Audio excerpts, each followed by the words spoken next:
Hey guys, our top story today is Siaya Governor James Orengo has picked holes with the power arrangements Raila Odinga always has with his election competitors. According to the governor, Raila is ever robbed of his electoral wins but ends up working with the competition instead of pursuing his justice. Here is the tape. I am prepared to go back to jail. I'm prepared to go back on the streets. This is not a country to be proud about. This is a country where now the young people, the Gen Zs, you have to come out and we are prepared to join you.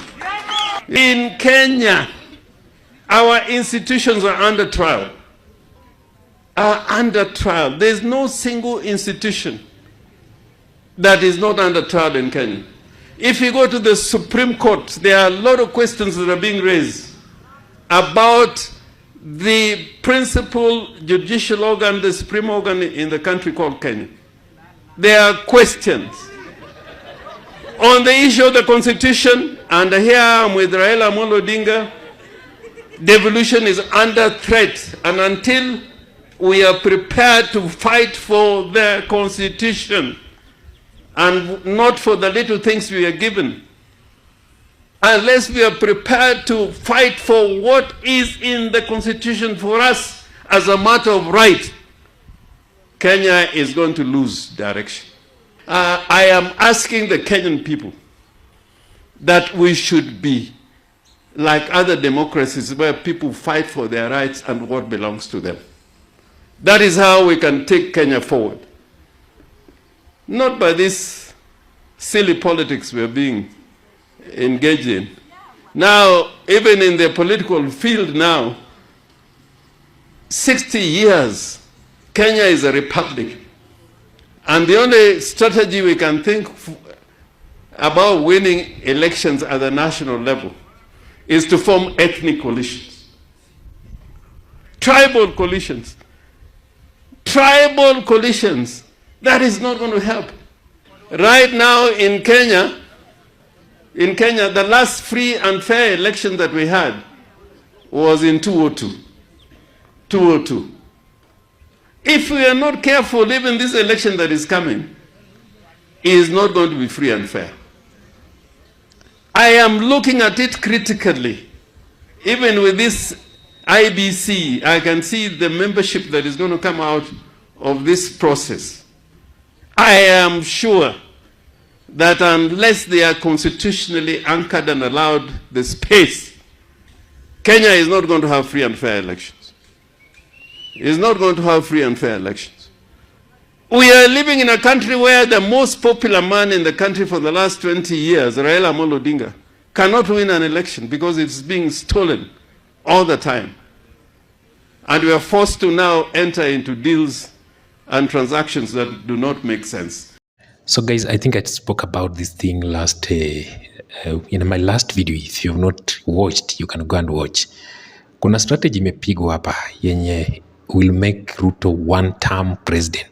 His strategy is going to work, and I said it's among three guys. You can see what Orengo is saying. Actually, Orengo gloves are off, and Orengo is not alone. There are people, masses. There are masses behind him.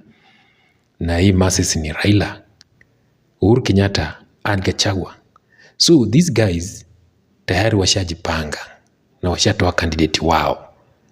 Ama even if they have not announced, but ni kitu yenye iko. Uhuru Kenyatta may take over the finance and mobilize those billionaires to come over and take over all the campaign resources. Raila Odinga kondani pale kwa broad-based, so-called broad-based government, anapigana na vita zile mbaya sana. Anahakikisha, yani he's busy punching holes into this government, kuhakikisha kwamba kila kona anajua ni wapi pa kuguza, ni wapi pa kutuguza. With his men, at the end of the day, akiamua kupull out, he'll weaken Ruto completely down to the drain. Gachagua, role yake pale, he's still busy destroying Ruto completely. Anamaliza ile one by one through those interviews he does with those big mainstream. So hapa kuna game inachezwa na hii game ni tricky sana. And I said the mistake that Ruto alifanya, the biggest dangerous one, ni kutoa Gachagua. He miscalculated. Angeguza huyo mzee kwanza. Our second story is today is Fred Matiang'i's homecoming. Actually, he's there to seek wisdom from his community, then focus on the other regions. The focus will be on who will attend the function. Leo, as we speak. He will square out with Kalonzo and Gachagua for the opposition ticket. One of them will change Ruto in 2027. If opposition remains intact until 2027, Ruto will need a miracle or some help to win the elections. So Raila, who is Ruto is banking on, has lost, and has lost in this way. Raila has lost Kisii, Kamba, most of Western votes. He's also facing rebellion in Luo Nyanza. So it's getting hot and hotter. But with all this happening to Raila, he's in the games. Raila is losing nothing. Hapa hivi, he's losing, helping Ruto to lose, or losing by helping Ruto to lose everything. So Luo Nyanza, where Raila comes from, let's say, for example, had less than 65% turnout when Raila was contesting. Now that they will be told to support Ruto, for example, the turnout will be less than 65%. Mount Kenya, who vote with emotions, actually round E, these guys are going to vote like nothing, like there will be no life tomorrow. So the turnout will be crazy. They will vote in emotions, and always their actually turnout is always high, more than 85%. So whoever Mount Kenya supporters will, supports, for example, will become the president. That's fact.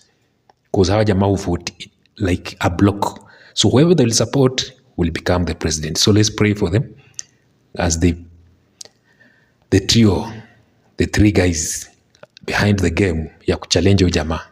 Let's pray for them and as they carry on the mantle.